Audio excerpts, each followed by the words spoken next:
Did you go through that? Yeah. You like that? Yeah. It was so funny because we were watching again, Good morning, everybody. That was our Good morning, everybody. I know your mouths are probably full from the treats. Who do you think? Gail, our secretary, brought treats for y'all this morning. So if you see her picture, she'd say thank you. She's wanting to treat y'all this morning. All right, we're going to start singing. Great is thy faithfulness.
The question for today goes with this song. Oh boy. So the author of this song's name is Thomas Chisholm. And he converted to Christianity at the age of 26. Now, he originally was another profession, but he went into writing these hymns and stuff like that. Now, my question to you is, what was his career prior to writing hymns and being a minister at a church? How long ago was this? This was in 1866 is when he was born. Yolanda? Could he have been a farmer? Okay, he as a farmer as a boy, but he became, that was just like in a, the verse it talks about, son, harvest, Yeah, harvest yeah. and all that. but this career choice that he made sort of helped him be a writer of hymns and stuff. So, That was my one guess. okay. That was your hint. He wrote, Ed, Is he a poet? he was not a poet, And he didn't know it. but he wrote for his career. Yes. Oh, no, no. Ah, Oh, okay. no, I'm not guessing yet. Joe? He rode with the James gang. Oh, my goodness. Throw a little corn in there. He was Karen? a professor, Okay, yes and no. He Oh. did a little bit of it on the side. teaching, a teacher or But whatever. that was good. Something with writing a lot. Beulah. He was an English teacher. Okay? Nope. He was an editor of a newspaper. Editor of the paper. Editor of the local paper. Ah, Yes, good job, Angelique. Watch her, watch her. Okay. I know you're Good job. I want to tell you a little bit more about him. He was also the business manager and office editor of the Pentecostal Herald in Louisville, Kentucky. And then he began ministry in 1903. And his aim in writing was to incorporate as much scripture as possible to the Psalms, which I appreciate. Donna's going to come up, but before she does, I just want to remind you that tomorrow is, if you happen to be out tomorrow, you're encouraged to go to Bubba's because 10% of all checks tomorrow will go to Avalon Church. It's a fundraiser sponsored by our military spouse care group. Where is that again, Bubba? It's over off of North Battlefield. Mhm. Oh, right in Great Bridge, where Great Well, Bridge. no, Going towards it's Louis right at Memorial. 64. Oh, I don't know where it is. It's across the Military street from the Across Road. military. Oh, Okay. So I have flyers. If we you need flyers to show that You need the flyers, or if you have it on your phone or whatever, you did. But I'll put the flyers over here, so you can take it to get your Hey, percentage. Karen, it's across the street from the new Kroger, across the highway from the new Kroger. am I supposed to know where that is? Look, We Norfolk people, that's I was like out just of our gonna say, neighborhood. You yeah. get off the first Battlefield exit off of 64. And as you come down that ramp, you come to a stoplight, you make a left. Wait, we still don't know where Karen, Karen, you know where Sam's is, because I know that you go there. It's on the other side of the highway.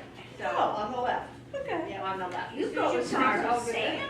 Wow, I'm impressed. They go on Sunday. I can hurt Okay, give Donna your attention. Karen's had all the help she can get. It's not going to work. Sorry, I didn't mean to cause all that. Well, I was waiting patiently. I'm a patient person. Okay, Annie, 6-year-old, gets home from school. She had her first family planning lesson at school. Her mother was very interested and asked her how did it go. I nearly died of shame, she answered. Why, her mother asked, and she said, well, Kate from down the road says that the stork brings babies. Sally next door said you can buy babies at an orphanage. Jack in my class said you can buy babies at the hospital. Her mother answered laughingly, but that's no reason to be ashamed. No, well, that's how I felt when I had to tell them that we were so poor that you and Daddy had to make me yourself. Good. Oh, boy. Oh, my goodness. Okay, a story of a school teacher gave each student a balloon. I think this is a very good test for children especially. As a teacher gave each student a balloon to blow it up and write their name on it when they were all done. She took all the balloons out to the hallway. She came back to the class. She instructed the students to go out to the hallway, find their balloon with their name on it, and come back and have a seat.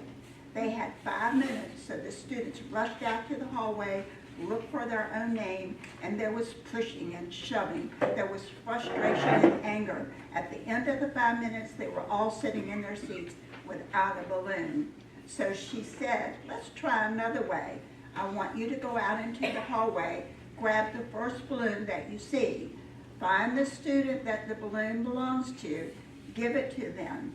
2 minutes, the entire class was sitting in their seat with their balloon, happy and excited. The teacher explained that this is a lesson in happiness. When you focus only on our own happiness, nobody's happy. It's frustrating and loneliness. There's chaos, but when you focus on everybody being happy, that's where true harmony is. That's where true love is. There's power in love, helping others along the way. And one other little thing. While praying one day, a woman asked, "Who are you, God?" He answered, "I am." "But who is I am?" she asked. He replied, "I am love, I am peace, I am grace, I am joy, I am strength, I am safety, I am shelter, I am power. I am their creator, I am the comforter. I am the beginning and the end. I am the way, the truth, and the light." With tears in her eyes, she looked towards heaven and said, "Now I understand, but who am I?" God tenderly wiped the tears from her eyes and whispered, "You are mine." Aww.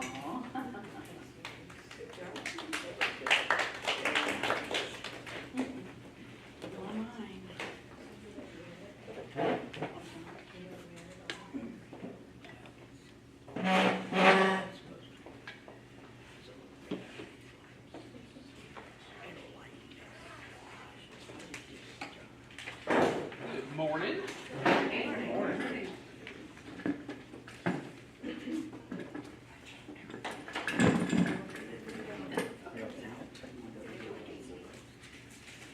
There's no off switch on. All right. Is everybody getting studied up? Because we're going to start getting into the begets and all the families and stuff. So yeah, it's going to be a lot of fun. No, there's never a test. No. Okay. If you were a Jewish boy, there would be. Oh. But no. So we're in Genesis 8. Yep. And so far, God's had to do something. He was very grieved about man. He's caused the flood, okay? Been through this whole year of the flood. Now we're getting towards the time Noah sends out the raven, doesn't come back. He sends out the doves. He gets it comes back, then he gets the olive branch, and then of course the dove doesn't come back the third time. So now he knows that, okay, water subsided, all right? So we are down in verse 13, Genesis 8. I don't remember if we read this, but can I get Joe? Can you do 13 and 14? Sure. By the first day of the first month of Noah's 601st year, the water had dried up from the earth. Noah then removed the covering from the ark and saw that the surface of the ground was dry. By the 27th day of the second month, the earth was completely dry. Okay. So, again, we talked about wondering, questioning. That's what Noah did before. He sends out these birds. We don't know that God told him to. It doesn't say that. You would surmise maybe he does, but typically when God says something important like that, it tells you like it's about to say something here. But Noah does this. He's wondering, so he says, okay, is everything going to be okay? The dove doesn't come back, so then he removes this covering of the ark, and he's looking around. He's like, okay, everything's dry, all right? The ground's dry. We see it. We're on some mountain range here. Previously, when it talked about Ararat, we've looked, and I don't know if anyone has seen like the articles from like the Inquirer and things about, oh, we found Noah's Ark and pieces of gopher wood and yada, yada, yada. Just because a mountain now is called Ararat doesn't mean it was the same mountain back then, okay? Remember, when we have names for things, we have GPS and cartography and all these maps that we can position things exactly, longitude, latitude. You think they had all that back then? No. In fact, we don't have any extant maps from before, I think it's like 3000 BC. We don't have a lot of that left, okay? So most likely he didn't have anything like that. There was no reason to make it before the flood. So when they're naming a mountain, It could even be a mountain range. Like if you say Mount Appalachia, well, where's that? There's a whole range of them, okay? The Sierra Mountain. Well, there's a whole bunch of Sierras, okay? So when we look for things like a proof, and we have to find Ararat, and we have to look for where the ark is resting, you're probably not going to find it. You're probably not going to find it. Looking for Eden, well, that was before the flood. You're not going to find it, okay? Just because we like to wonder and we like to explore, it's okay to do that, but it's not okay to say, oh, I found some gopher wood from the ark and I can date it to this, and oh my gosh, stop. We do that. Shroud of Turin, oh my gosh. I have a friend that believes adamantly that that's, and he taught me a lot of theology, that that's a legit item and it has to be like this. And I look at that and I say, do you really need proof of your faith? And it's not faith. You know? I don't need proof of gravity because I know it exists. I've seen it. Okay? But I can't prove how it works. I can just say, here it is, and if I pick this cup up and turn it, all the water's going to come out. Trust me, I'm not going to do that. And yet I know that there's a thing called gravity, but I can't see it. I can't touch it, but there's evidence of it. Okay? Same thing with all of these things. We like to look at a specific mountain and say, okay, that's called Ararat now. It's been called that for several thousand years. Let's go dig up things and do radiological surveys with satellites. And I think we waste too much time doing that. Christians waste too much time doing that. Okay, finding the tomb where Jesus was. People in Israel have made a lot of money saying, this is the tomb. That's where he was buried. This is the garden. That's where he prayed. They make a lot of money with that. Don't buy it, okay? Again, these are things that we put effort into, just like searching out all the little details that God didn't tell us. Just look at what it says, and we can believe it for what it says right from here, okay? If God wants us to know where the mountain is and where the ark is, he'll tell us. I highly doubt it's there, okay? I highly doubt it. So, here moves the cover. The whole world is dry. This next part's very important. Someone read from 15 down to 19.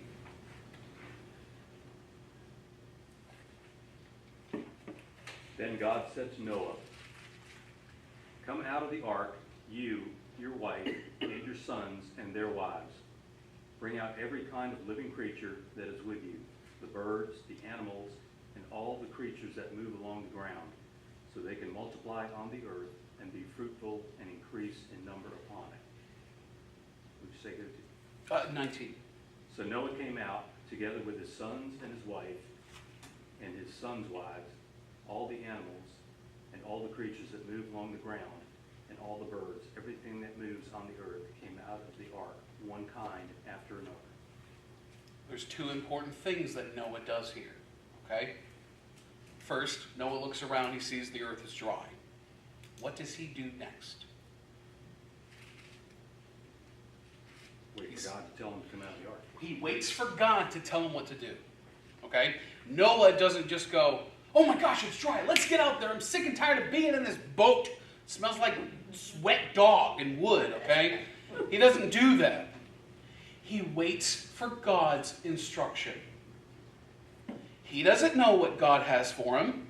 He sees the world is dry. He knows at some point he's going to have to leave, but he stops and he waits. I can imagine during this time, he's in supplication, he's praying, saying, what do you want me to do? And then God tells him, okay, you're going to leave the ark. What's the next thing that Noah does? Brings out every kind of living creature. And why does he do that? Because God told him. Because God told him. Yeah. So God tells him and he obeys. This is again Noah's character. Noah, not only is he wondering, which is okay, God doesn't say that that's sinful, but he doesn't just act. He doesn't just jump and do what he wants. He waits for God's instruction. So again, it's okay to question. It's okay to say, okay, is everything okay out there? All right, it's okay. Let's see what God has to say. Maybe God doesn't want us to go out just yet, okay? But he does. God says, all right, now is the time. And then Noah doesn't go, well, you know, God, I'm not so sure if it's really dry. No, he obeys. He does exactly what God told him to do how he told him to do it, and when he told him to do it. Okay? So he brings out his whole family, and he brings out all the creatures, all the animals, all the birds. All right, someone read from verse 20 through the end of the chapter. Then Noah built an ark to the Lord, and taking some of all the clean animals and clean birds, he sacrificed burnt offerings on it. The Lord smelled the pleasant aroma and said in his heart, "Never again will I curse the ground because of humans, even though every inclination of the human heart is evil from childhood. And never again will I destroy all living creatures as I have done. As long as the earth endures, seed time and harvest, cold and heat, summer and winter, day and night will never cease." Okay. What is the next thing that Noah does here? Built an altar. Builds an altar. Why? Why does he build an altar?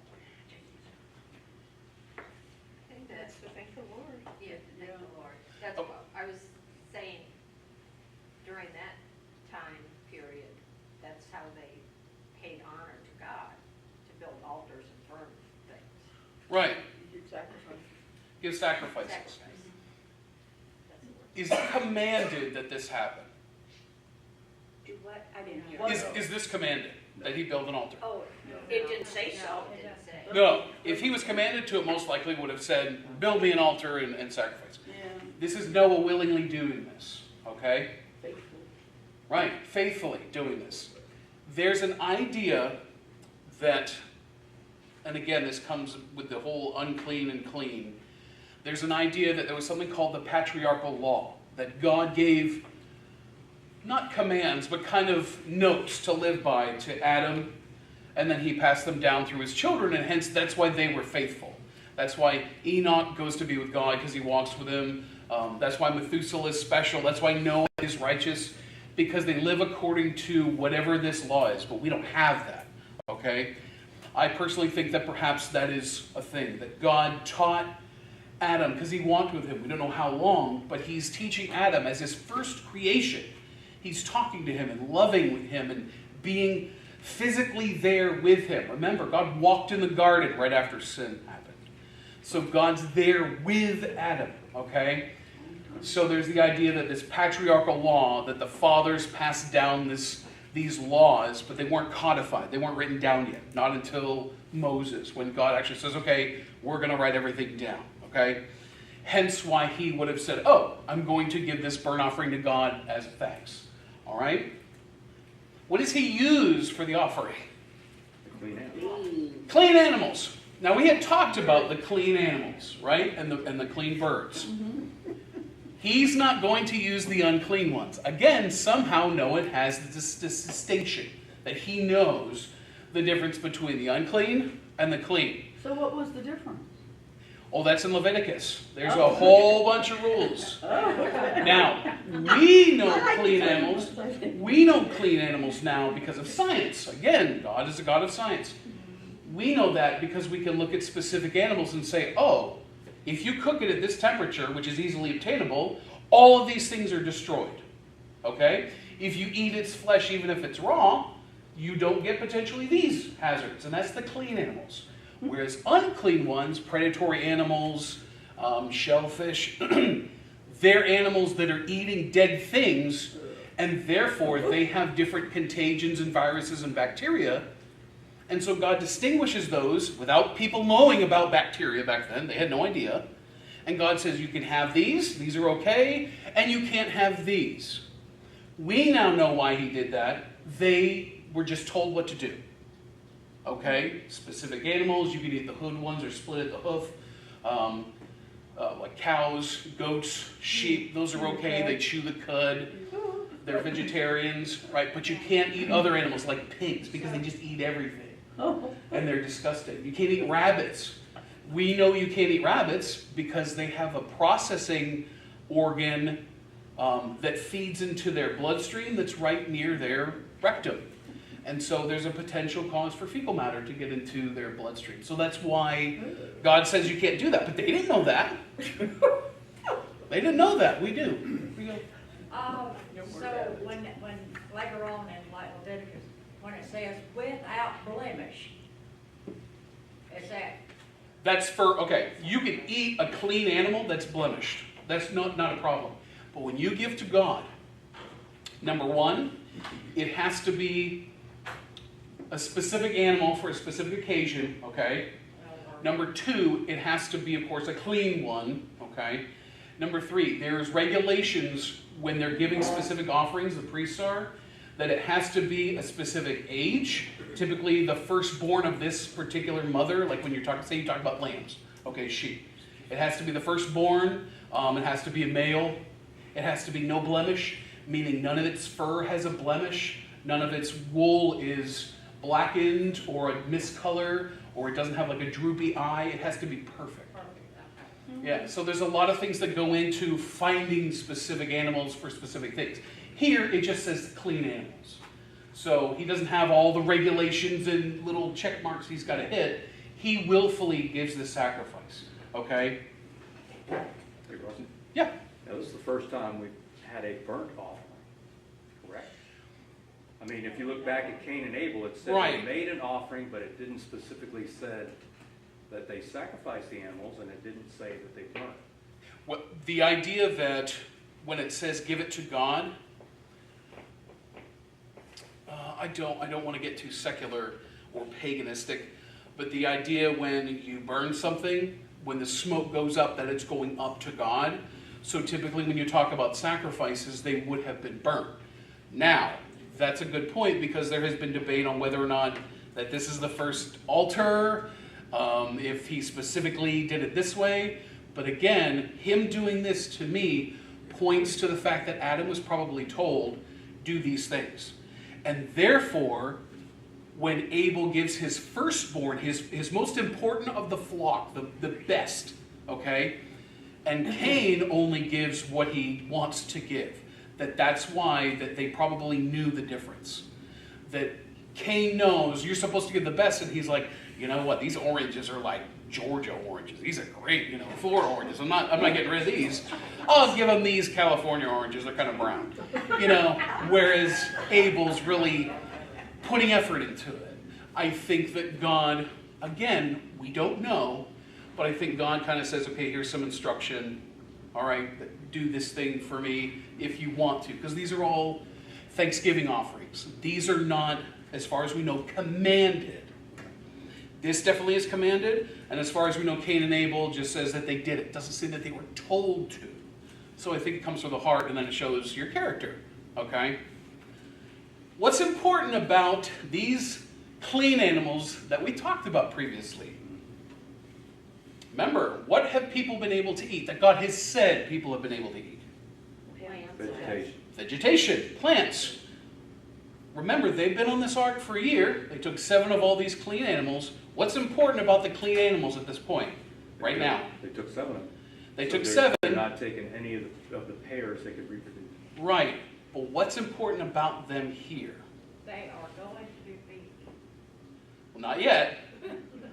Not yet. The important fact is that they're still around to be eaten, okay?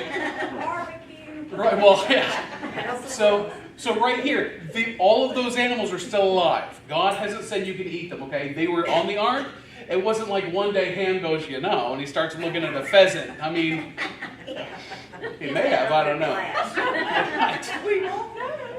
We don't know. But we do know that they're around. Okay, so these creatures that were taken on the ark are still there.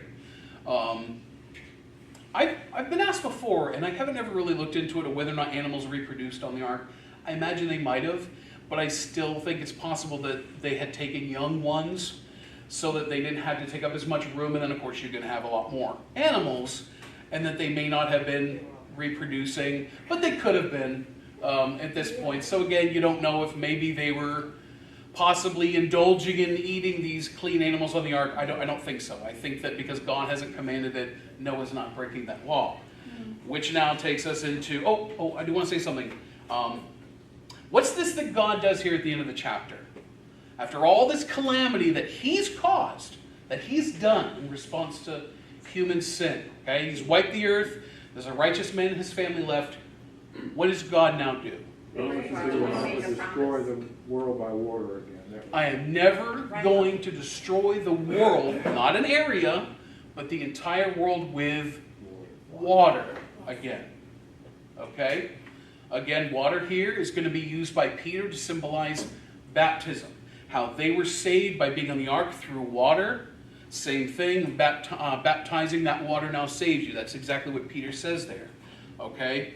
What do we know that God's going to use in the future to destroy the world? Fire. Fire. Okay? Fire, brimstone, he's going to just destroy it with flame, okay? But not with water. Water's life-giving. Were you going to say something, Steve? Okay. All right. So he gives this promise, again, while the earth remains, seed time and harvest, cold and heat. It's all going to continue. As long as the earth is spinning and going around the sun, everything is going to be as I've said it to be. All right, chapter 9. Russell, I'd like Yes, to say something. sure. I keep sitting here, you keep saying we go by what's in the Bible, and you were saying how on Mount Ararat, however you say it, Ararat, we're told here that that's where the ark landed. Mm-hmm. It rested on the mountains of Ararat. Mm-hmm. So we need to believe that that's where it was. Correct. But as the world went on, different things happened. There was Mhm. earthquakes, there was storms, so it moved the boat, I'm sure. The ground cracked, and it ended up going somewhere else. But according to this, I want to understand that that's where it landed, Correct. on the mountains of Ararat. It doesn't say mountain, it says mountain. Mountains. Right, but here's one of the most important things that you're going to read in the Bible. Later on, when it goes into Joshua and Moses, they start setting up these stones. Does anyone, have you remembered that? Where they start setting up stones and they say, this stone is going to be here to remember this event. Remember some of that? What does it say after that? Don't set a Bible. Oh, don't, no, it says don't move the rocks, but then it says something else that's very important about those stones. What does it say? Does anyone know? In almost every situation it says that they're still there to this day. Now, are they still there to this day? No, most likely not. At the time of the writing, Somewhere. at the time that they were written, someone could say, oh, and go back and see those stones. At the time that that scripture was written. Okay? Same thing with Ararat.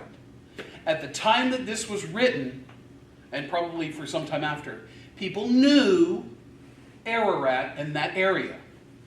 Over the course of thousands of years, names of things change. Names of areas change. Names of cities. An area that might have been called Austria-Hungary 100 years later is called Germany. Things change in name, countries change in shape and size, okay? It could have been that this was one mountain range and then it's called something else, and then through the years we kind of try to put it back. The important part is that when this is written, when it's written, Ararat was a specific place that these probably people could go and almost see that ark, okay? It's not on the tallest mountain, it's just on this mountain range. At this point in time, when you see these things, does that mean when it says these stones are still there and we go and they're not there, does that mean that this is fallible? No. Because when it was written, those things were 100% true. But as time goes forward, things change. Like when Paul talks about oppression from Romans. Are we being oppressed by Romans? No. It was for the people at the time. Does that change its significance? No. Okay? So whenever you encounter things like that, this is still standing here today. It doesn't mean now today. It means when it was written and the people were receiving these manuscripts so they could go and see it. But can we use a satellite to go and beam down and say, oh, those are the rocks of Jehoshaphat? No, we can't do that. They're probably gone. There have been so many wars, floods, earthquakes that things have changed landscapes. Hence, when people say, oh, I'm going to take you to Golgotha. Let's go on a big tour of Israel and here's all these specific places. I'm telling you right now, looking for something, and it's not faith. Okay? Again, that's the whole don't buy into it. Someone's trying to make a buck. Okay? Ed brought up a point, and I also noticed it too. He said the mountains Yes. of air, just like you said, the Appalachian Mountains. Correct. The whole range. I mean, it might have been on the mountains of Ararat, but not right. You ain't gonna go over. There it is, right there. It wasn't a single peak. Yeah. We live in an age where the world's been discovered. Okay? At that time, when a new people moved into an area, we're actually going to see some of that, when a new people moves into an area, they're going to call a mountain something. Do they necessarily talk to the people around them to know what its name is? Probably not. In fact, they're probably going to conquer them. Okay? Hence, when it says what it says, is to the people who are reading this when they're reading it at that time, that this is this range, and like I said, they probably would be able to go see evidence of that thing and say, oh, okay, it's there. But yeah, that's why it doesn't specifically say a specific mountain like it does later. Mount Horeb is a specific mountain. Okay? I'm missing the other one. But when it mentions specific mountains, it will say that that's a specific mountain, whereas this is mountains meaning a range of mountains. It doesn't mean one specific place. Okay? Remember, this is when the whole world is changing. All of these things are ancient, even to, if Moses is writing this, it's ancient to him. All of this is thousands of years before Moses has even cried a cry, okay? But he's giving this information to write down. All right, so chapter 9, this is where we're going to get this covenant God has stated he's not going to destroy the world with a flood. Now he's going to give some evidence of that. Someone read from 1 through 7. Then God blessed Noah and his sons, saying to them, be fruitful and increase in number and fill the earth.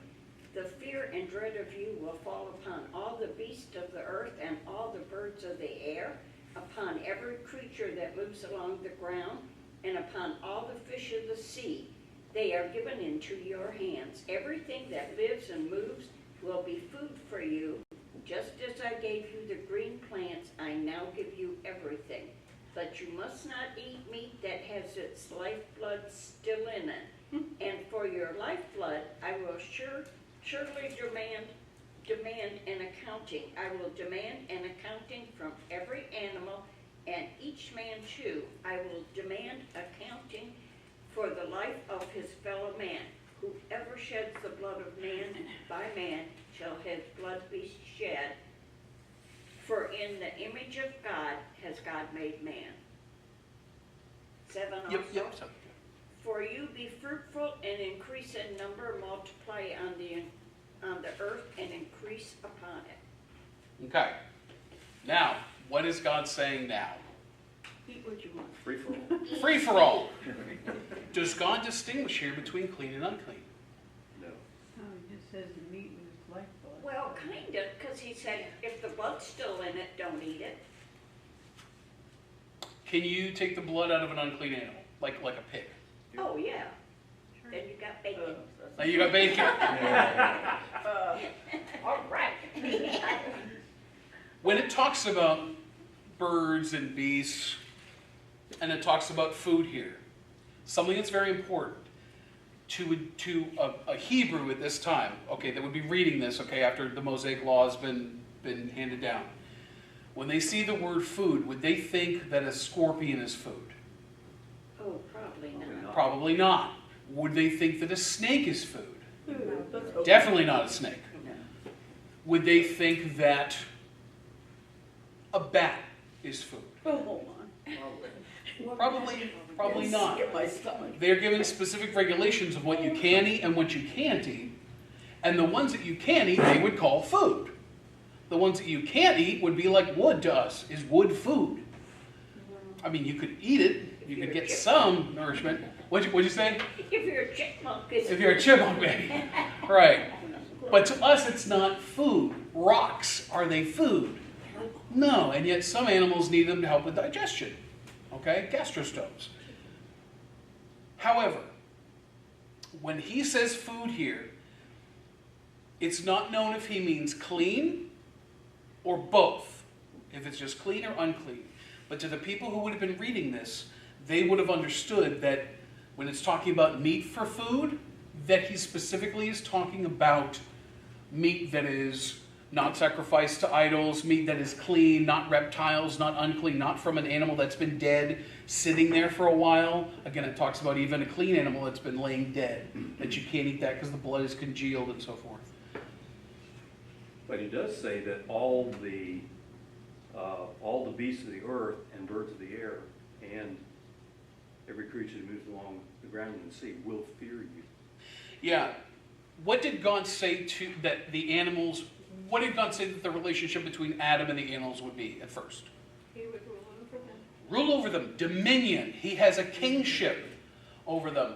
It's like when Paul talks about Jesus being created a little lower than the angels. Okay, so that you have God and you have this hierarchy, and then you have man underneath that, and then animals below them.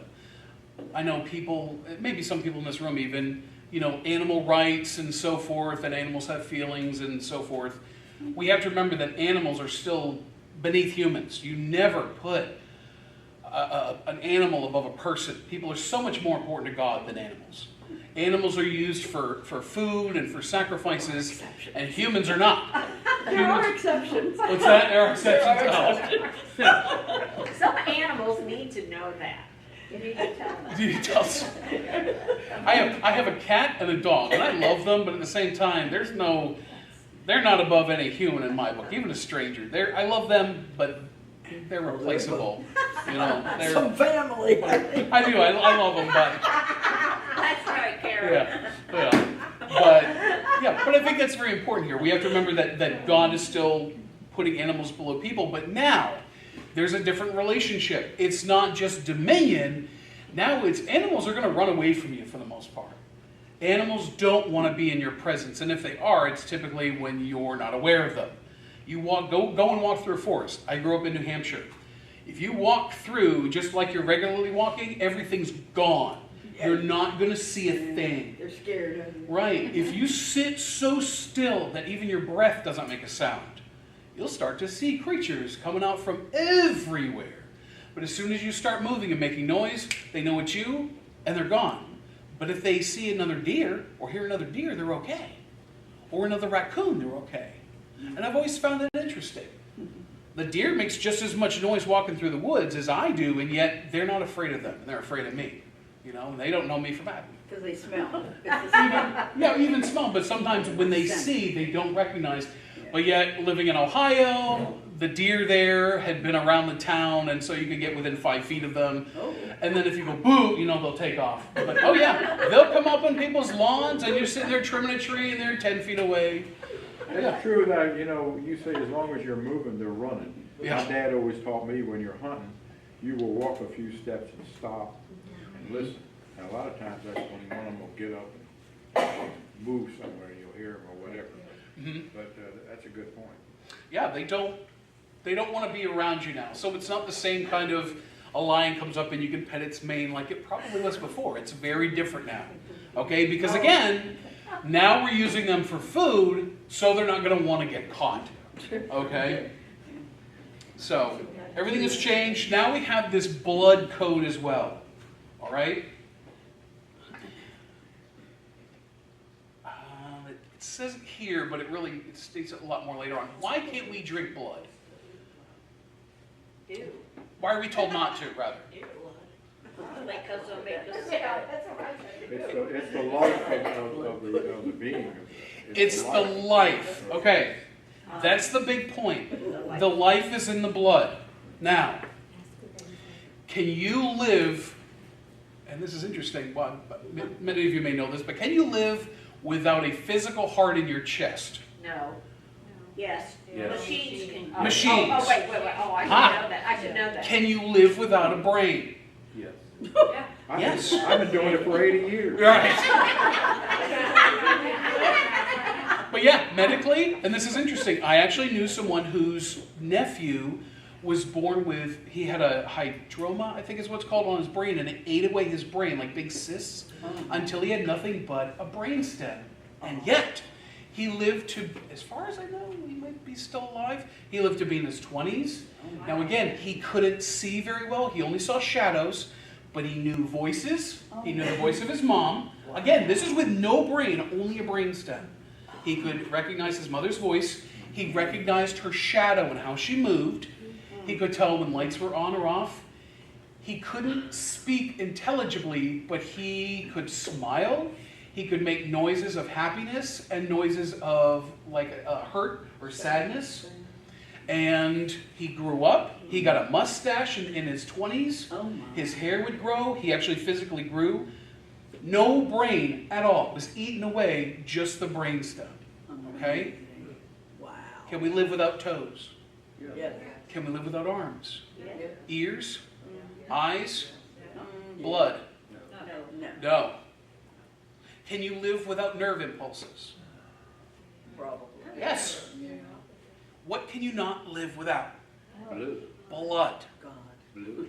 God, yeah. Hence, why God specifically states here, the life's in the blood. You're not supposed to drink it. You're not supposed to eat it.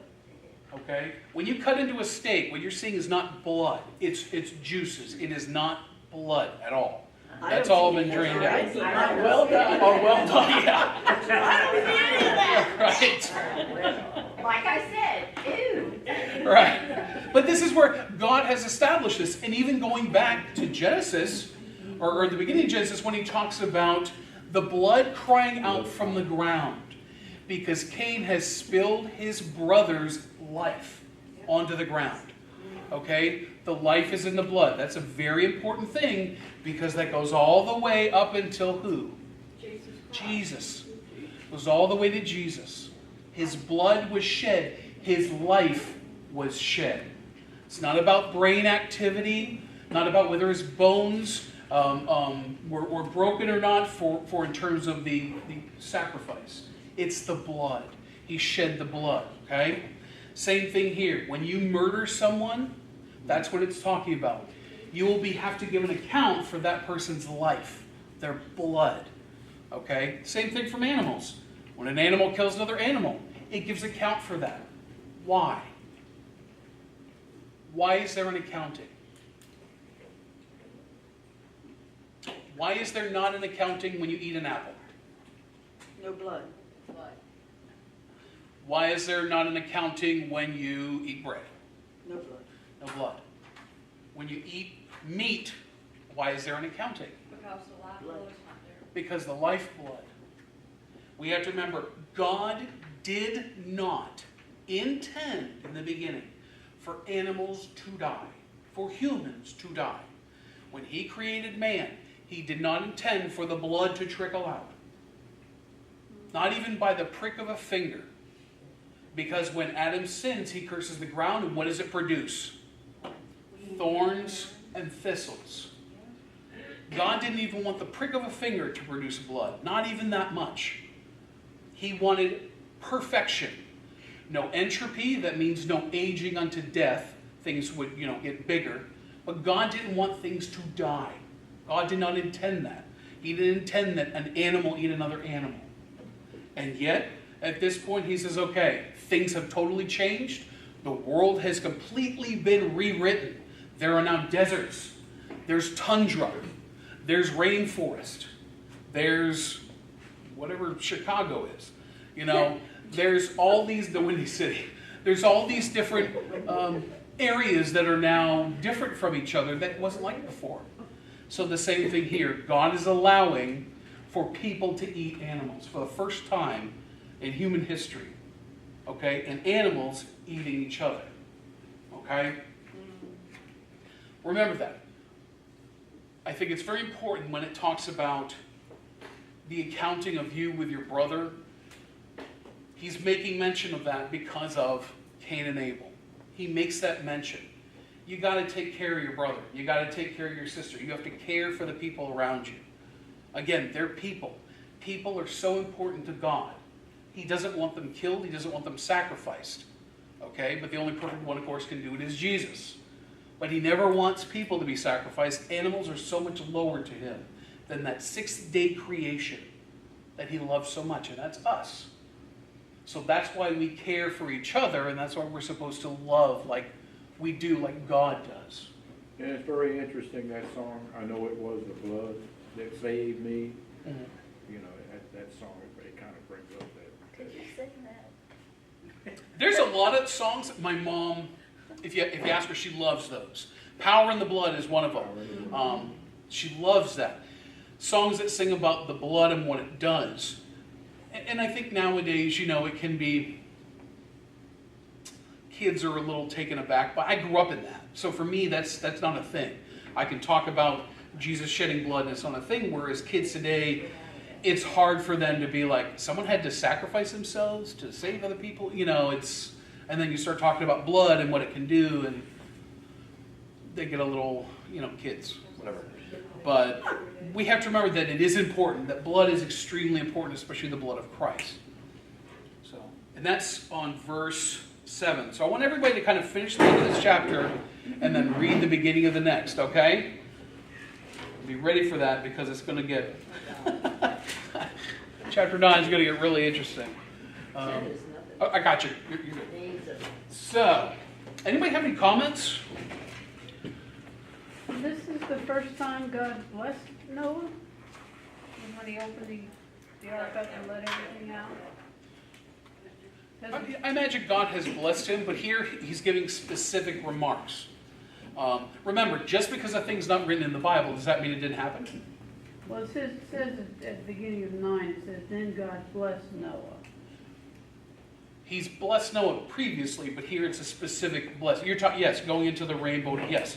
He's going to specifically do that, like when he tells them, Adam and Eve, to be fruitful and multiply, okay?